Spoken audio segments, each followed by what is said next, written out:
everyone, welcome back to my channel. Today's topic is discovery of cathode rays. This topic is from class 9, structure of an atom. So let's start with the introduction. Cathode rays was discovered by j.j. Thomson in the year 1897. He's also the scientist who proposed the plum pudding model or watermelon model to understand the structure of an atom.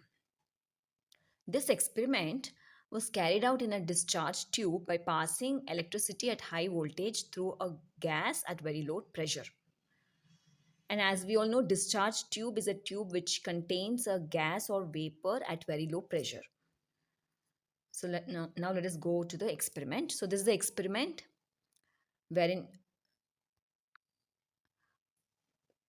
J.J. Thomson took a discharge tube, mean it is a glass tube, and then he fitted a cathode and anode. And within the cathode and anode, that is within the glass tube, there was mercury, Hg. So usually mercury is taken in the glass tube, and the pressure is completely lower, just because to understand the study of each and every electron which is moving within the glass tube. So that's why when pressure is lower, then a scientist can easily understand every movement of electron within the glass tube, which will be very helpful to understand the nature and also the material particle of the emitted radiation. And this mercury was, as it is an inert material, it did not react with the material or did not react with the gas or vapor which was taken within the glass tube. And initially for this experiment, hydrogen was filled into the glass rod because into glass tube, because hydrogen was the element, first ever known element, which was already discovered in 17th century. So that's the reason why initially it was this experiment was performed with hydrogen, and then later on it was performed with nitrogen, helium, and so on. So coming back to the experiment, so the cathode and anode was connected to a very high voltage, that is around 10,000 volts of energy was supplied. Okay. And then as the reaction started, as the setup was complete and as the electricity was passed, it was observed that this high energy created high beams of radiation from cathode. So initially, as you can observe, the arrow mark is that cathode started emitting electrons. So as these electrons started moving, and here within the glass rod, as I already told you, initially hydrogen atom was taken. So as these electrons started moving within the glass tube, they started hitting the hydrogen atom. And we all know that the structure of an atom is such that atom is having a nucleus, and then there are electrons around the nucleus which are present in specific orbit. So now as these cathode rays started hitting the hydrogen atom, so this hydrogen atom got split into positive and negative. That is, electrons started moving away from the nucleus. So mainly hydrogen split into two parts. One was the nucleus, that is proton, and the other one was electron. And as these cathode rays started moving and colliding with the hydrogen atoms, so a lot of electrons started forming within the glass tube. And of course, there was proton also. So as we all know, electrons are negatively charged, and these electrons started moving towards anode, because we know nature is such that the negative terminal and positive terminal always attract, and positive ripple and negative ripple. So it can be either with respect to radiation or even the magnetism also. So here the same thing happened, that electrons started moving towards anode. Okay, as it started moving towards anode, here behind the anode there was a fluorescence beam which was installed behind this anode. So as these electrons started hitting towards, as they started moving towards the anode and through the anode, it was clear that these electrons started forming a ray. So this was just an observation, okay, whether really there are any electrons or any radiation moving out of cathode. So to understand that, there was a fluorescence disk which was placed, so that again, as I told you, to observe whether these radiations are really penetrating and hitting the fluorescence beam. So this was the experiment of cathode ray, and that's why it is called as CRT. So CRT means cathode ray tube experiment. Okay, so now let's go with the explanation part. The apparatus consists of a glass tube which is sealed, and the tube is filled with 0.01 millimeter of mercury at very low pressure.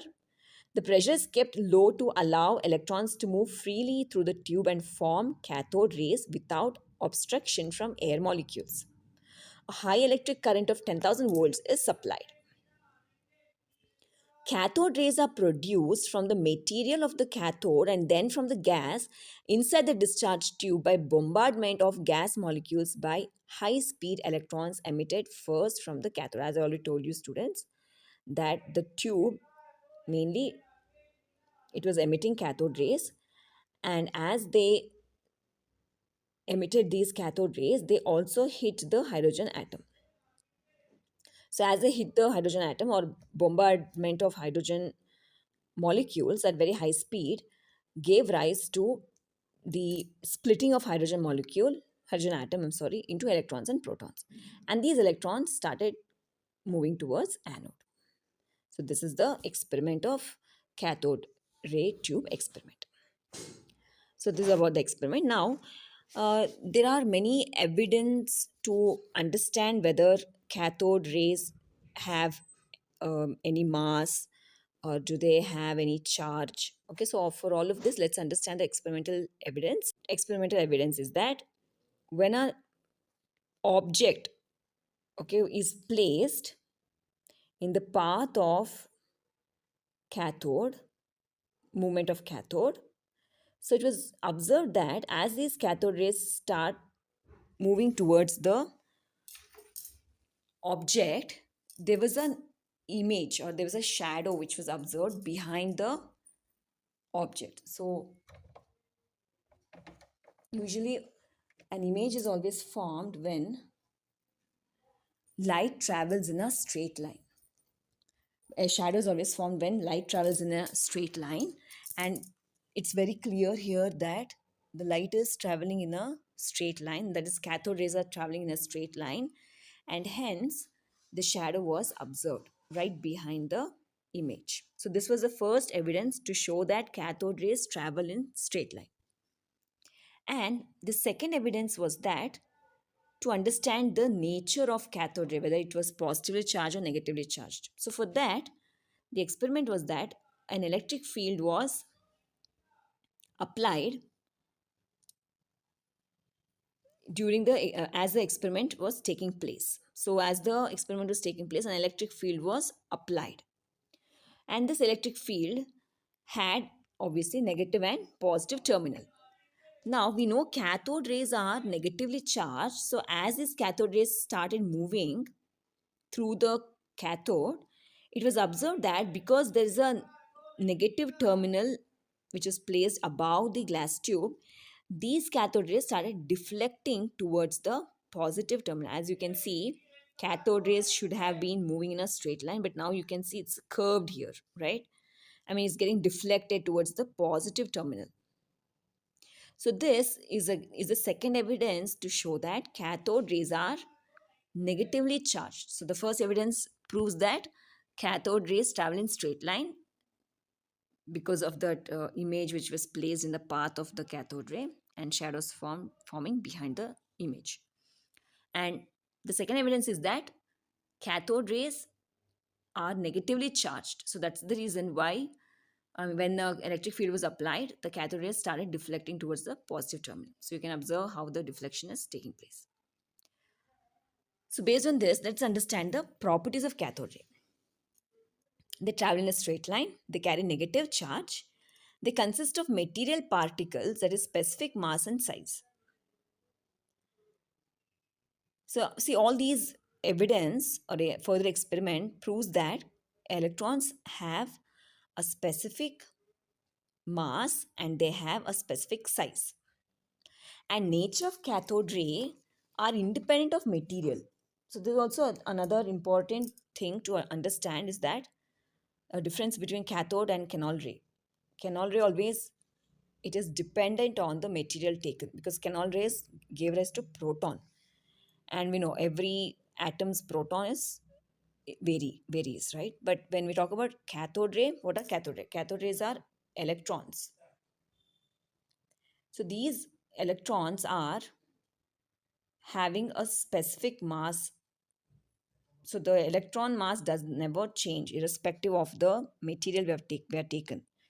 That is, if I take the mass of hydrogen, the mass of hydrogen is 9.1 into 10 power minus 11 kg, and the mass of helium is also 9.1 into 10 power minus 31 kg. So irrespective of material taken, the mass of electron will never change. So that's the meaning of this last statement which I've given here. Nature of cathode rays are independent of material taken. That is nature of gas. Whether I replace this experiment with hydrogen instead of hydrogen, if I replace this experiment, I mean the gas, with helium or nitrogen or neon or any element, the experiment will be the same. That is, the mass of electron will always be constant, that is 9.1 into 10 to the power of minus 31 kg. So this is the meaning of the last property of cathode ray, which states nature of cathode ray are independent of material, that is nature of gas. Okay, so with this I conclude the video. Thank you so much. Please subscribe.